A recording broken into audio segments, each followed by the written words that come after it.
I love you. I love you. Yes, I do. There you go. All right, my friends. So we have Carol Michael from Indiana on board with us, who does a gardening YouTube channel, blog, podcast, everything and everything. Thousands, looks like hundreds, if not thousands, of blog posts on your history, Carol. But what the reason I asked Carol to get on board today, looks, yeah, we are recording, is because Carol was her website was so fantastic. In fact, I'm just gonna real quick. I hope it'll show me. It says, I want to read what you say. I spent over 3 decades making a living in healthcare IT while making a life in her garden. And that is, man, such a wonderful way to look at that. I made a living over here, but my life was truly over here. And then at one point, Carol, you just quit and you said, I'm going full time in this. So welcome on board to Heritage Wealth Planning. Carol, much obliged for you being here. Thanks for being here. Can you just give us the whole litany of your bio, which you're still working on, as I saw on your website? That's right. So thanks for having me, Josh. I found out about you from a friend. She listens to everything, and I go to her house and I hear you in the background, and she hooked us up. But anyway, yeah, I call myself a lifetime gardener. I mean, I started when I was 2 years old with my dad gardening, and I always garden. I went off to college and I got a degree in horticulture from Purdue University. And then I found out that the world doesn't like to pay horticulturalists very much money. So I thought this is crazy. I'm not going to live at the poverty level my whole life. And I didn't want to start my own business or anything like that. So I went back and I got a computer technology degree, which I was pretty good at programming computers. I took the first job I was offered out of college for a healthcare system working in IT. And I stayed there 33 years, went from entry-level programmer up to director. And then I retired early at 57 to go back to gardening. All right. So how long before you realized in horticulture that you were not long to make any kind of income? I mean, were 6 months, like, hey, there's no jobs, or was it a couple of years where you're just digging ditches, or how long? Oh, well, so I worked a couple of summers in greenhouses for minimum wage. And you know that you work in a greenhouse in the summertime, that is hot, dirty work. and I have all the respect for people that get dirty when they work. I love, of Mike Rowe from Dirty Jobs. Yes, absolutely. Oh yeah. So I have all the respect for Mike. I actually heard him speak last year back in when we could go places. But anyway, I used to get done working at this nursery, and I would have a 25-mile drive home, and I'd stop at a Burger King or Burger Chef or one of those to get a big Coke, lots of ice because it was hot, and I just have the dirt all over. And these people would just like hand that out like I was the scum of the earth because I was a dirty birdie from working outside all day. So they thought you had coronavirus before they even knew what coronavirus was. They just knew that I did something that I was doing manual type labor. Yeah. So long story short, when I graduated, there was a fork in the road, says, okay, go to graduate school in horticulture or get a job. So I interviewed, I got job offers for like a dime over minimum wage, and minimum wage back then was like $3 an hour. And I'm doing the calculations. I got to pay for apartment rent. I got to have food, a car. And I'm like, I'm not going to make a living. Nope. So I ditched the whole fork, and I went and got the computer tech degree because I thought, you know what, I can make a Monday through Friday decent living, have money left over to garden. And so I thought, it's one of those deals where gardening is going to be a great avocation, not my vocation. Yeah, that's a good way to put it. And now, you're from Indiana originally? Mm-hmm. Southern Indiana, is that what you said? No, I'm from just in the middle of the state, south of Indianapolis. Okay. And so, like, what got you interested in gardening? Your pops? Is that what you said? Your dad was out there with you? Yeah, I'd say, yeah, my dad, I would go out and garden with him, but I'm one of 5.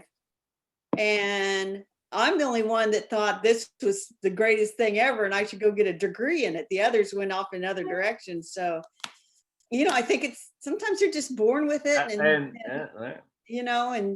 somebody nurtures it along, but I've always loved it. Always loved it. And in Indiana, what zone are you? We're 7B, right, bordering a 7A here. What zone are you in by chance? We are 6A bordering 5B where I'm at. You go the other side of Indianapolis. I'm on the south side. You go the other side and they're probably more firmly 5B. So we're right on that line. Okay. So you can grow stuff I can't grow. Yes. Well, that's what the drawback where we are, North Georgia, is right on that line. So I just put I got a peach tree on sale for like $5 from Lowe's, because they always have their end of the year sale, which is, the best time to plant trees. And I got a peach tree. I'm experimenting with it because I think we're just a little north and we've had some first frosts already and everything. Like, yeah, we'll see if it survives. You know what? I think you're going to be fine with that peach tree. We can actually grow peaches in Indiana. It's funny, Carol. I had a client up in Michigan. Check this out. And they have a peach orchard. I said, what? He goes, Yeah. this certain kind of peach. And I forgot what he said, but I was like, no way. He goes, dude, we have a peach orchard. So yeah, go ahead. What's gonna impact him more than anything is not how cold it gets in the winter, but when it frosts in the spring. Because if you get a frost when the peach trees are in bloom, then the bees don't come out and pollinate it and you'll lose your crop. So it's more about when is that spring frost. I think he said that when the only peaches you get on are the new sprouts, not the older one. I think that's what he said, unlike an apple tree. I forgot what he said, but it seems like, and I don't know that much about it, but like the branches, that's what fruits, the old branches don't. Maybe the apple tree, I can't remember, but there's something, I was like, wow, I did not know that. You know what I'm talking about by chance? A little bit, it's like you prune those things up because the little spurs that come out, that's where your blooms will be. Yes. It's on new wood. Yeah, that's what it's, new wood, not old wood, on peaches or apples, one or the other, but I forgot. But anyway, all right, so now are you in the same house that you've been living on, since you've been working as an IT person? So I'm on my third house. Okay. So I built what I call a starter home. I was in an apartment, hated it. The walls are thin and there was a smoker next door and you could smell that in my apartment and I just despise that. So I call it the starter house. They're selling financing as much as they are the house, in my opinion. Right. Yeah. Got in, liked it, tiny little house. And I thought after 4 years, I sold that and I went what I call custom, but it was with a builder who said, well, custom for you, Carol, is the low end of everything because of what you have to spend. So I was there for about 5 years. And then 23 years ago, I moved into this house, which is much nicer. And it's a very nice home. Been here for 23 years, no intention of moving. And of course, I'm retired. This house has been paid for. And I was trying to think last night because I knew you'd ask.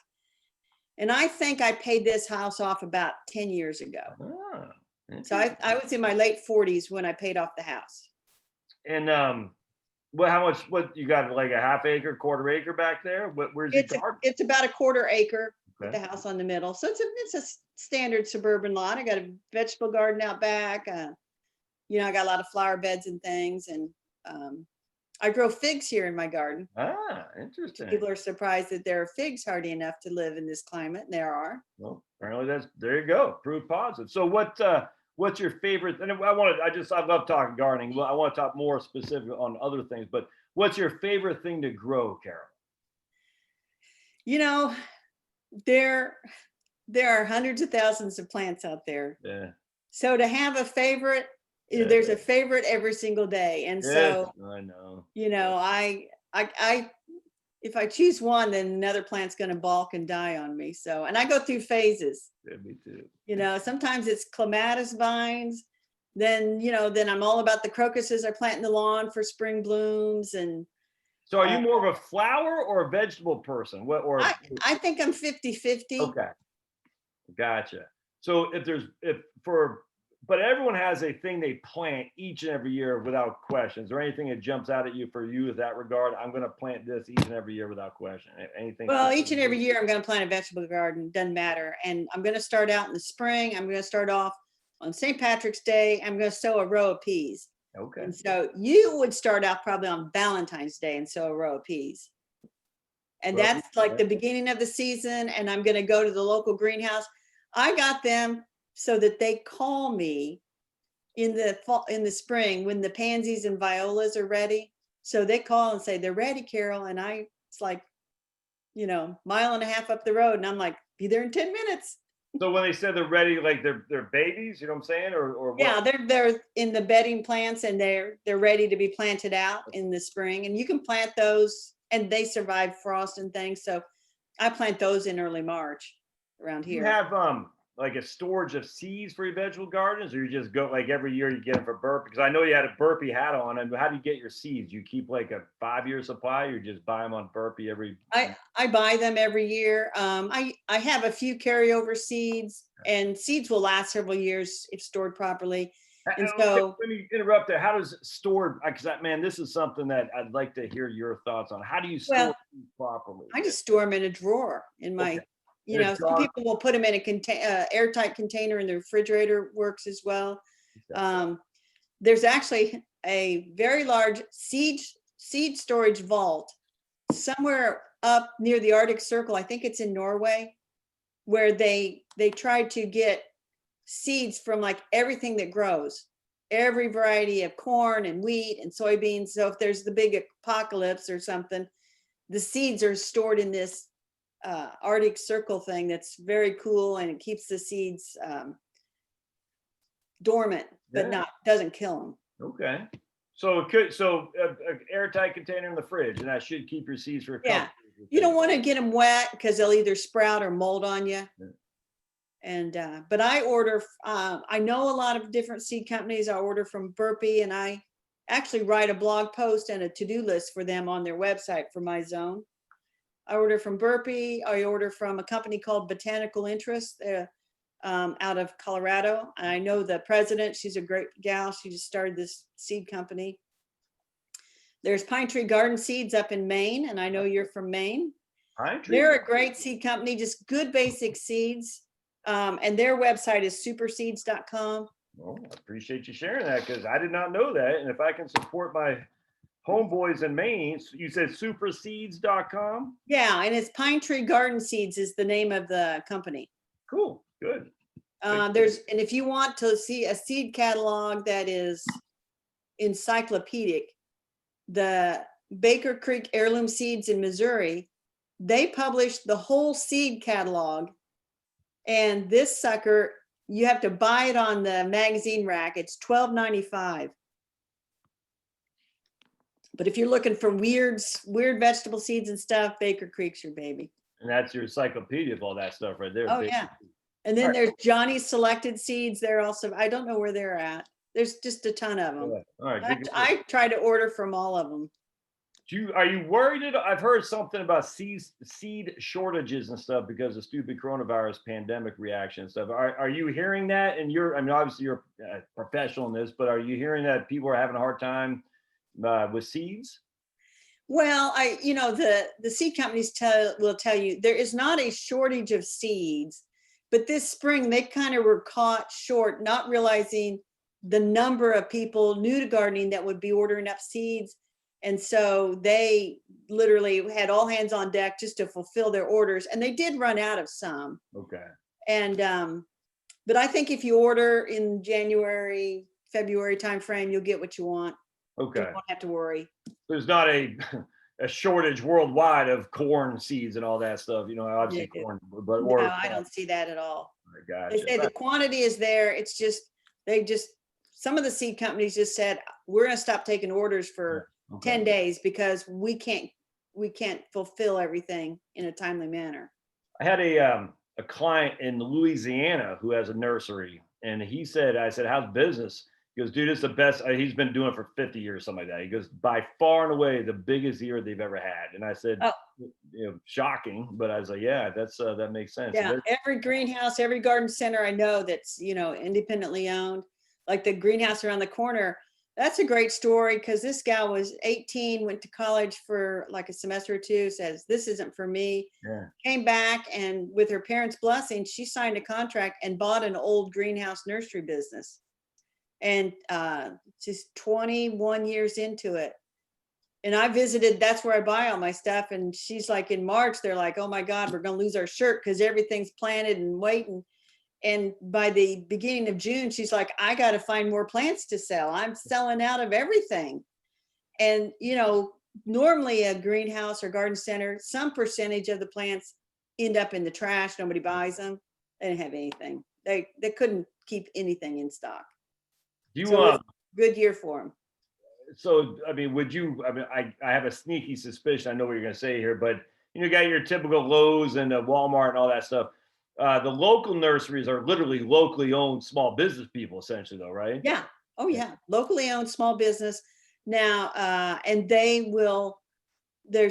either grow their plants themselves or they source them locally. Yeah. And so Lowe's, Walmart, we have Menards here. Yeah, Menards. Okay. Menards.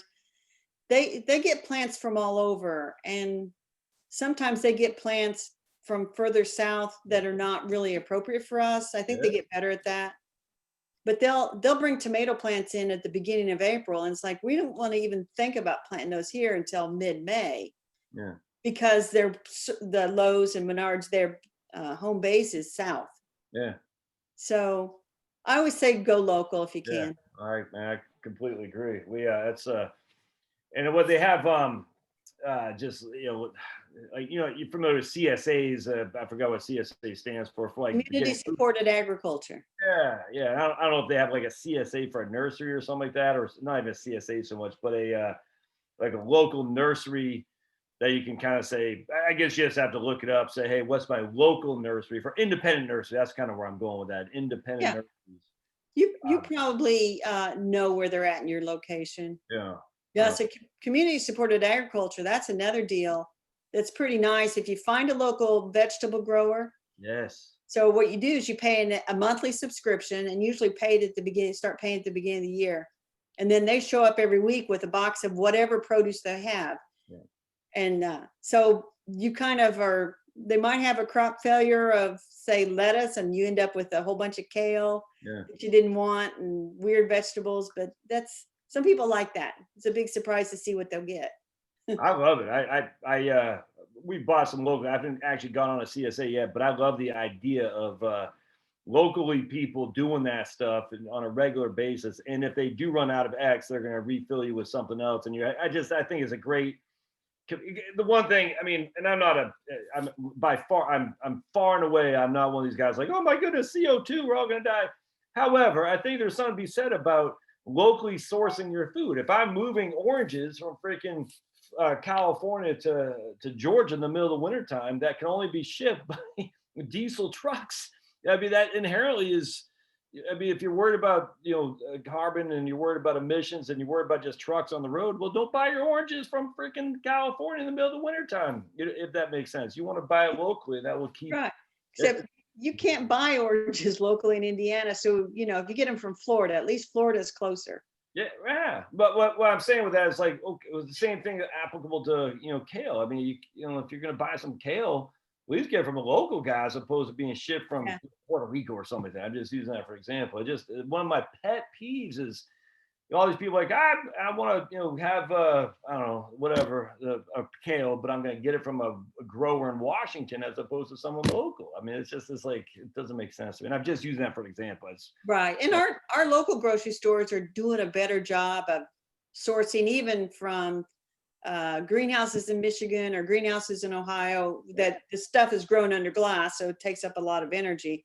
But at least they're trying to source stuff locally if they can, or within a 5-state radius. Especially in today's day and age with the stupid shutdown, everyone's hurting. You know what I'm saying? I mean, everyone needs something, some kind of help a little bit from the local community, and to be able to support your local nursery, your local CSA, or anything that's local.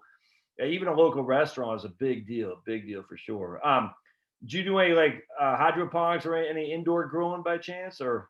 I don't do hydroponics. That takes a pretty extensive setup because that's the water and the water tanks. And so every once in a while I mess around with microgreens. Yeah, okay. Yeah. Right. Like a real shallow dish, and spread the seed on and usually put it under light. About 10 days later, when it's got those first true leaves, you can harvest those, throw them on salads and stuff. They taste so good. Right on.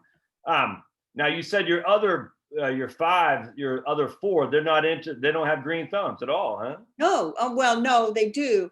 So 2 of my sisters are very into gardening as well. And my one sister, I mean, it was like therapy for her to be gardening past year.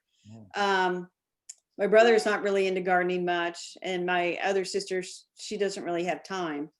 But I was really kind of surprised that, whereas when I figured out where am I going to plant stuff in this vacant lot, this is my house, first thing is like, well, there's where the vegetable garden's going to go. I was kind of surprised when my sister moved to a new house. I says, where are you putting your vegetable garden? And she says, we're not going to have a vegetable garden. I'm like, what? We was raised in the same house. Why don't you have one? So.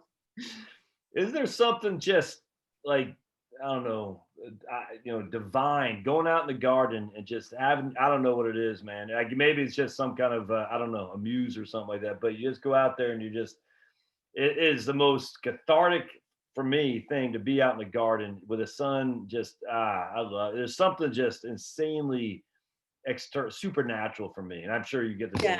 Well, here's the thing. So you're going to get fresh air, sunshine, vitamin D.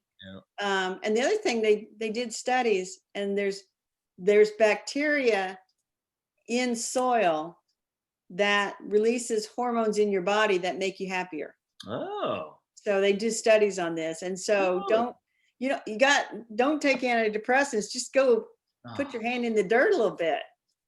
They have this thing for military veterans with PTSD, and a lot of them, go out in the farm, go out in the garden and stuff. It's just, it like changes their lives. And that's probably something like you just said with the bacteria in the soil that's, creating a level of antidepressant. Right. And up at the Chicago Botanic Garden, which I've been to once, it's way up north of Chicago, north side of Chicago. Anyway, they actually, I think, have a program for veterans where they teach them horticulture and get out in the garden and stuff, and it really helps them. And they're big into what they call horticultural therapy. It's like autistic children, people with disabilities, veterans, prisoners, anybody that's like struggling. I tell you, go outside and put your hands in the dirt. There's a guy on YouTube. I am organic gardener from New Jersey. I don't know if you've seen him. Mark. And he's got a son who's got some autism, some kind of special needs, for lack of a better term. And it's very interesting. He has he uses wood chips to some of the stuff. And I remember I emailed him. I said, hey, just, he doesn't use wood chips all that much. It's an incredible, informative YouTube channel, because he actually gets down to the microfungi and stuff of the soil. It's fantastic. Long story short, I said, well, if you found wood chips aren't as good as, just how he does the soil, how can we still have them? He goes, oh, because my son, who's got autism or something, I just can't remember, he likes to walk barefoot on the wood chips, and it does something in his brain that just it's amazing. Like him just being outside walking barefoot on the wood chips, there's some stimulation there that just, I love it. I just think it's fantastic. And I just think it's amazing that right there has some kind of stimuli that's so positive. You know what I'm saying? It's crazy. Yes. Oh yeah. I think anybody would benefit from gardening. I don't care who you are. No, even if it's just on a back patio with some microgreen.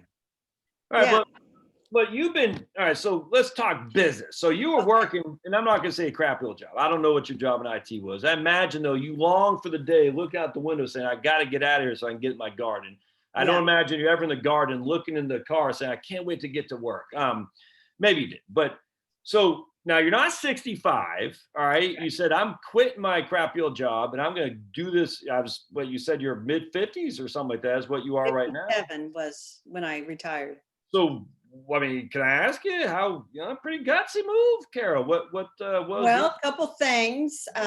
So, I had that degree in horticulture, and I actually started kind of dipping my toe back into writing a blog about gardening. I wrote like a post in 2004 and 2 posts in 2005. And then in 2006, it kind of just took off.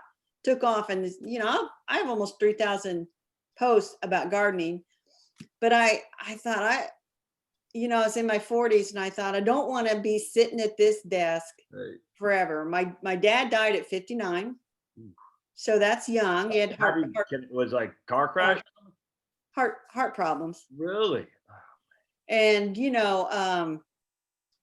so I thought, I don't want to be sitting here. And I had a good job. It was a good company. They have a pension. They had a pension. New employees don't get pensions.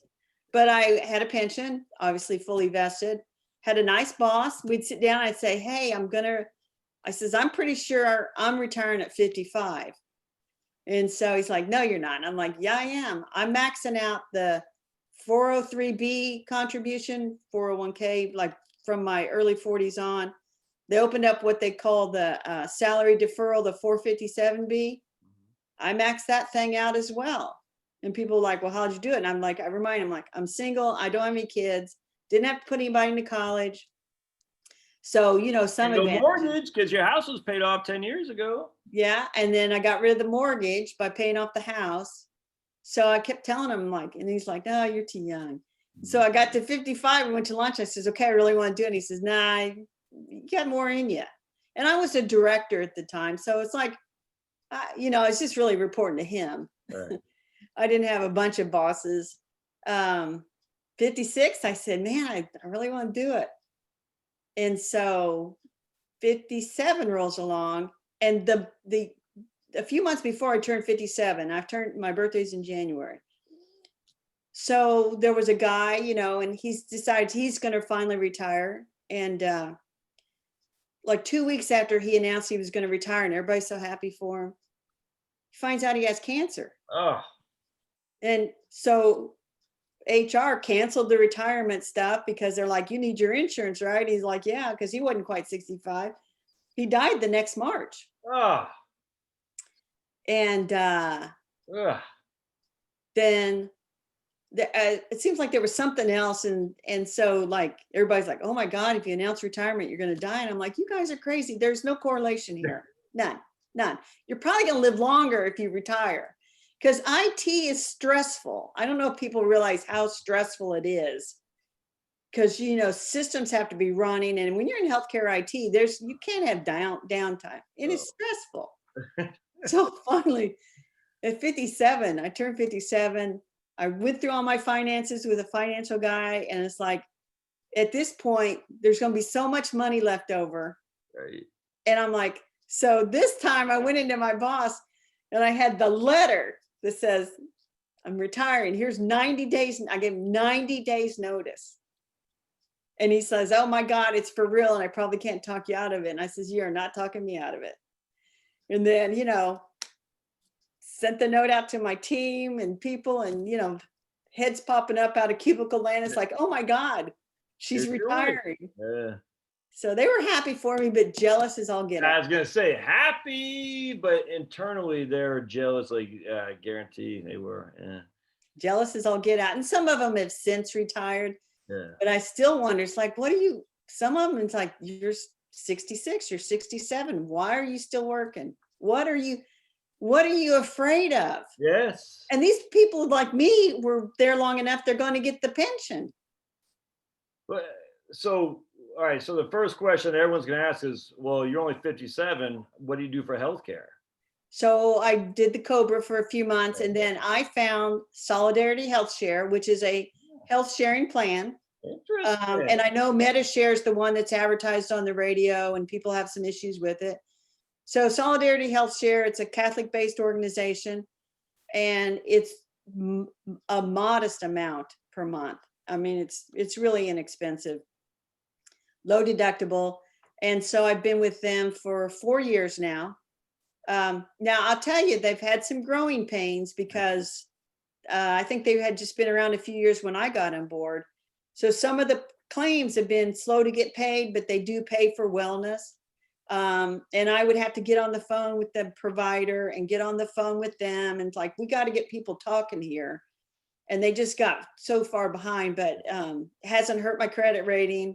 And eventually bills did get paid, even though I got some nasty letters. I just worked through those. Just can't panic.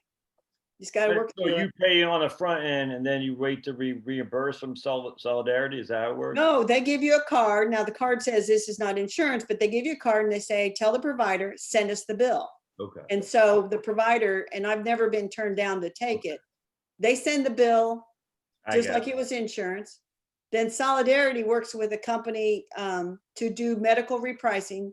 So they'll come back and negotiate and say, we'd like to pay this. Right. And then the hospital or the provider can say no, or yep, or whatever.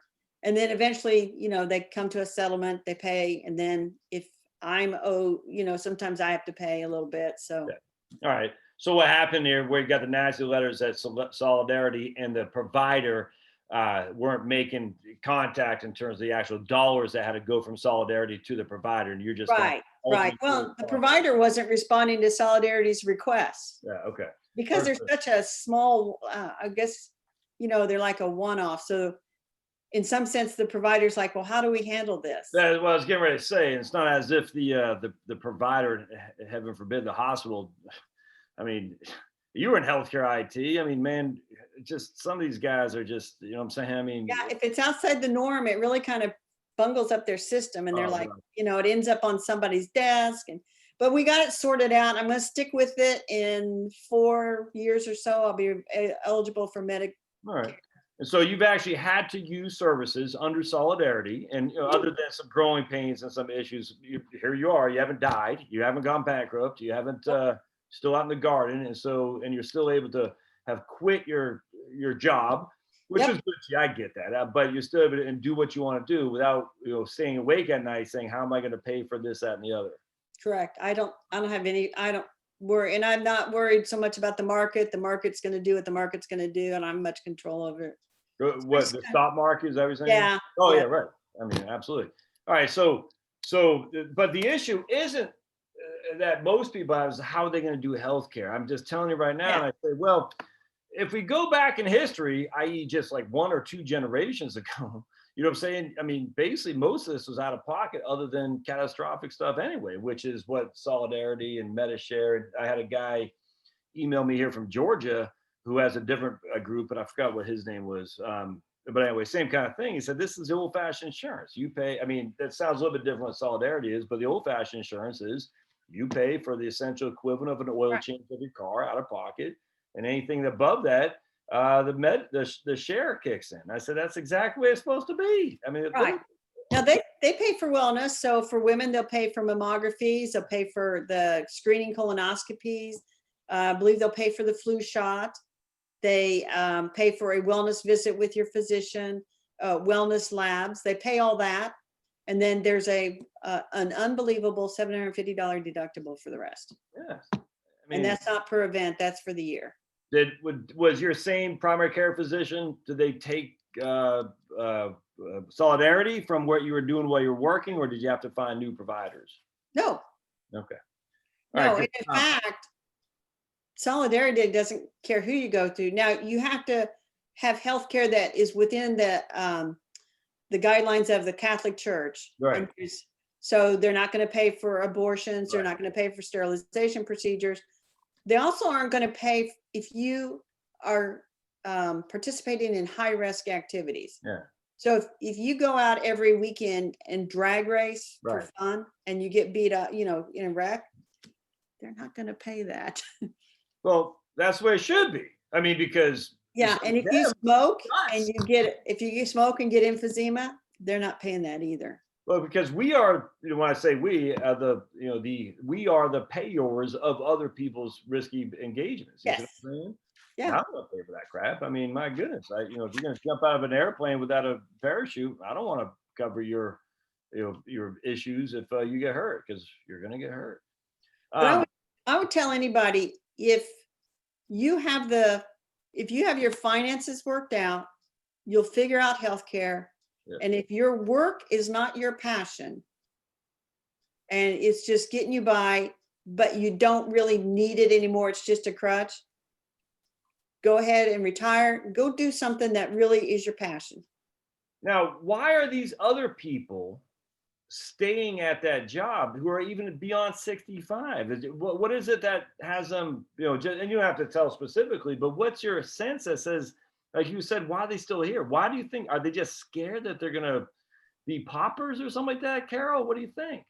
Yeah, I think somewhat they, and I talked to people that weren't quite 65, and I think some of them are afraid, did I have enough? Yeah. Some of them got their savings backwards and they're saying, well, I put all my extra money into my kids' college fund, and I didn't fund my retirement thing. And I'm thinking, well, you know, I don't advocate people going and getting huge loans for education, but you can get, if it's that important for your kid to go to college, get a loan. If you don't have the money, no one's going to loan you money for retirement. So I could not agree more. But you knew what your passion was. Yes. And I think some of these other people don't really know what their passion is. But I've talked to some that have retired, and, you know, they go out and they help the community. Like, I know a guy that retired, and, you know, he's a saver, and he really worked to save all his money. And he did some part-time consulting in IT when he retired, but he goes to the library, and helps people with their taxes in the spring. Yes, Vida. And another gal, I mean, she used to work as a data analyst and kind of knows her way around the, you know, reporting and things. She retired, and she helps out at a food bank. So she checks in all the people, keeps their little database, and does that like one morning a week, runs their little database. So you'll find things to do, and people will find you and say, hey, you've got time, can you help? Yeah, no, 100%. That's why at the American Legion, what they say is, if you show up, they're going to find something for you, because they're always looking for volunteers. And if you got nothing to do and you show up to American Legion, you'll be drafted like literally in the next 30 seconds. That's for sure. Because all these fraternal organizations are desperate for people to help out. That's just a fact. And it's like a labor of love, kind of like what your gardening thing is. All right, so now you got over 3,000 posts on your blog, which I saw you just change over to WordPress site. Are you making? You don't have to answer specifically. Are you making any income from the blog at all, in terms of like it's paying you? No, because I do not monetize the blog at all. Did not put any ads on there. I make a tiny bit of money because I turn some of the blog posts into books, and I sell books. So I've got. I saw that. So I have 3 books that are based on the blog. A book that a brand new essays I wrote about animals in the garden, and then I wrote a children's Christmas story. I've self-published all of them, so there was some money I put into them. But then, you know, and then I go out and I speak to gardening groups, so garden clubs or master gardeners. I go out and I've done some speaking for those, and, you know, there's a group paid me to fly down to Florida and speak to them. So now on your books, so you self-published them. You got 3 or 4. I saw 3 or 4. 5. Okay. And a 6th one coming. When's the 6th one coming? In the spring. Now, do you do any marketing for them, or just your blog kind of is your marketing, or what? The blog's kind of the marketing. I used to do a little on social media, but I quit social media midsummer. I said, this is nonsense, and I got out of it all. Social media being YouTube or what? No, I consider Facebook, Twitter, Instagram. Those things, okay. And I thought, you know, this is crazy. So I pretty much stopped using. I deleted my Twitter account. I had like 7,000 followers, but having 7,000 followers on Twitter doesn't mean that 7,000 people see every little tweet you put out there, like one person. Same with Facebook. Facebook, you know, they do not show your post unless you send them money to Mark Zuckerberg. They're not showing that post to a bunch of people. That's crazy. And Instagram is owned by Facebook. So I thought this, and my friend and I, we do a weekly podcast. And she still does a little promotion of it on Facebook and Instagram, but we together sort of said, we're getting out of social media. So what's your podcast called? It's called The Garden Angelist. The Garden Angelist. We are evangelists for gardening is our tagline. Like the app. I mean, if I go to Apple thing or whatever, I go to Apple Podcast or Spotify, or I think we're on Spotify. And you all do that every week, you said? Every week. And she, I met her through an organization called Garden.com International, which is people who write and speak about gardening. And she lives out in Oklahoma. Yeah, right. So she's in the same zone you are.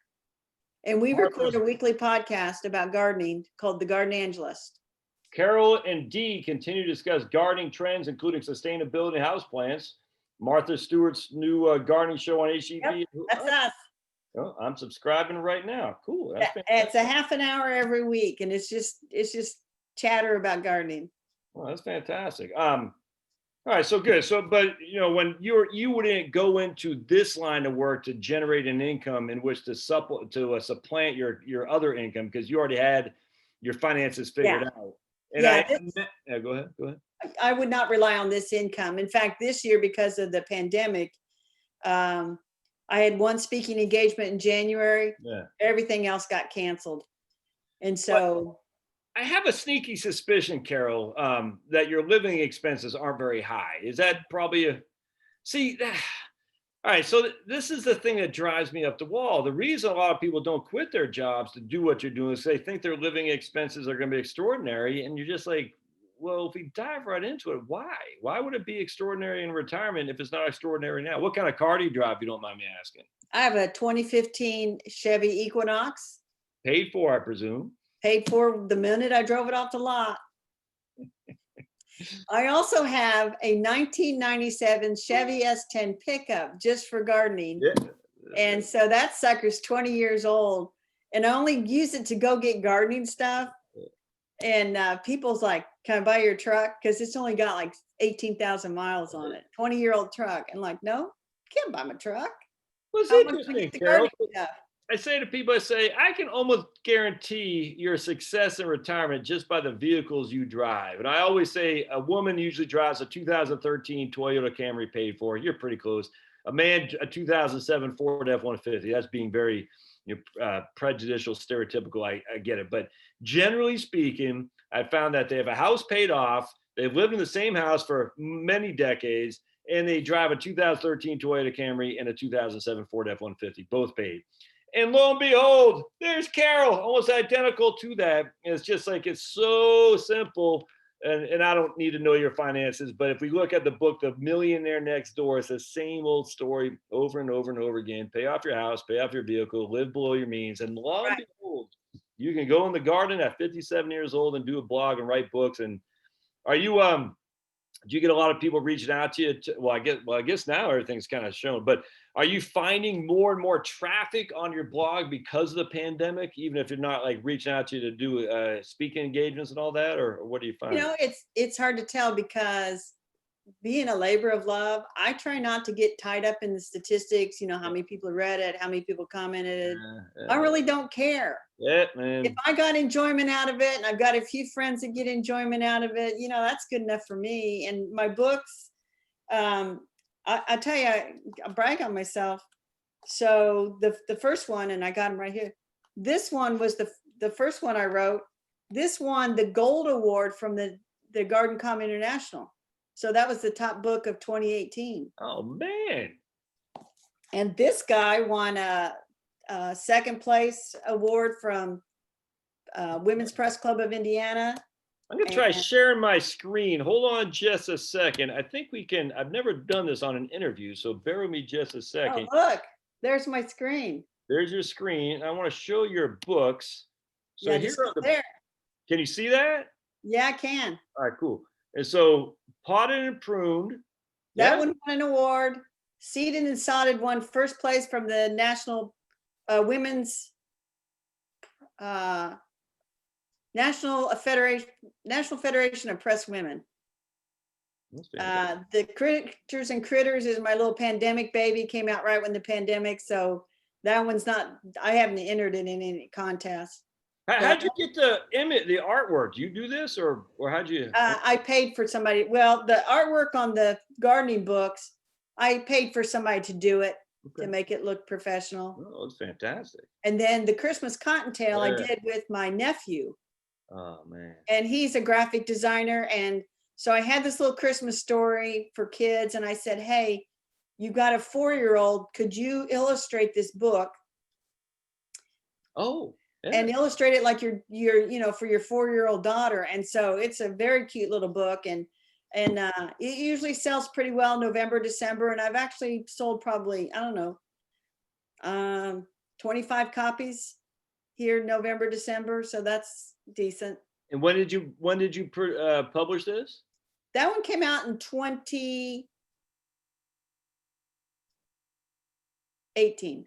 So the Christmas Cottontail, I love it. That's fantastic. So that's on your today's December 18th. It's probably, I don't know, it might not be in time for Christmas, but next year, my friends, put that on your list for yeah, I think if you order it from the Big A, you'd probably still get it by Christmas. If you order it from me, you can't. And you can order everything from me and get them signed. You can order them from bookshop.org, and bookshop.org is an alternative to Amazon. Oh. And what it is all the proceeds from that go to independent bookstores. Okay. And you can actually find your independent bookstore on the bookshop.org and then kind of shop them. You'll get the book shipped by bookshop.org, and they'll take the proceeds from that, go to that independent bookshop. But that's another way to buy books. .org. Oh, I love it. I love having competitors. But you can just go on your website and buy these from you specifically. Obviously, you guys ship them and all that. But I mean, if someone wants the personal touch, they can do that for your website too. Sure, they can. All right, cool.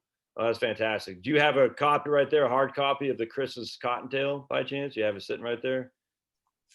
Right here. Oh, yeah. Oh man, yeah. Okay, that's bigger than I thought. Turn it over. Let's see the back if you don't mind. Oh yeah. Oh. You ever heard of Blueberries for Sal? You ever heard of that book? No, but I'll have to look at it. It's a book from Maine. It's Sal is not sure it's a boy or a girl, Frank. It was a little kid, probably 4 or 5, whose mom is canning blueberries in preparation for the winter. And blueberries is, I'm from Maine, and my mom would read that to us when we were a little kid. And the name of the guy who written it had drawn a blank. But anyway, long story short, it looked kind of like that book right there, about the same size and all that. And it's Blueberries for Sal is forever in my head as the anytime I open it up, it just reminds me of a kid and my mom reading it to me. It's like one of those things that's in your memory in a pleasant way, if that makes sense. Right. And this is a story of a little bunny that Santa Claus finds and takes back to the North Pole, and he teaches the bunny how to sow seeds and bulbs. So now the Christmas Cottontail rides with Santa Christmas Eve, and at the good gardener's houses plants seeds and bulbs for spring flowers, and at the bad gardener's houses just sits there and eats carrots. And so you find out in the spring if you're good or bad, whether you got spring flowers or not. Oh my goodness, that's fantastic. Oh, how did you come up with that idea? Just being out in the garden, it hit you. Get out in the garden. I tell people I come out with my best ideas when I'm out mowing. Man, divine intervention. It's amazing. It's one of those things. When I'm in the shower, I get my best ideas, and I figure out the reason why. It's not because I'm showering, it's because it's quiet. When you're out in the garden and you don't have anything on, any distractions, that's when I call the Holy Spirit is talking to you and putting these ideas in your head that you're actually able to listen. I did a video this morning, and I said, I hope people get laid off. And I know it sounds bad, but is this from Stephen Pressfield, The War of Art? And he's basically saying we all have something, and the world needs to hear it. And that's obviously you. And the funny thing is, Carol, you are living Stephen Pressfield. And this guy who written The Legend of Bagger Vance and stuff like that. And the issue is he's saying we all have something.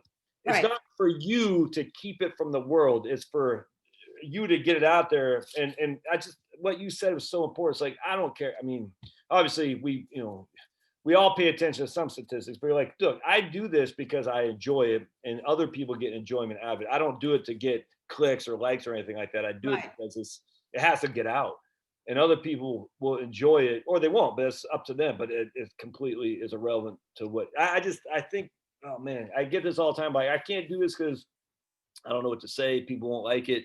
You're not doing it for them. You're doing it for you. And by you doing it for you, the people who will like it will find it at some point. And you might be dead. You might be 100 years from now, but it'll be found, and you'll make an impact on someone's life. In fact, I hope they find my books 50 years from now in an old bookstore, and I'm long gone.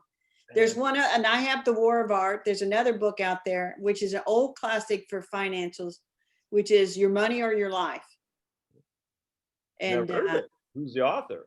Man, it's an old one. I got it in the other room. I thought I should have put it here, but I saw this decades ago on the Oprah show, and the woman said, your money or your life. And it's this concept of, and the example, and I gave to one guy because he had just signed I was working with this guy, and his wife was a lawyer and he was a financial guy. They had just signed like some jumbo mortgage thing, which was insane. And I said, you ought to read this book. Yeah. And the idea is that, like two parents think they both got to work, Yes.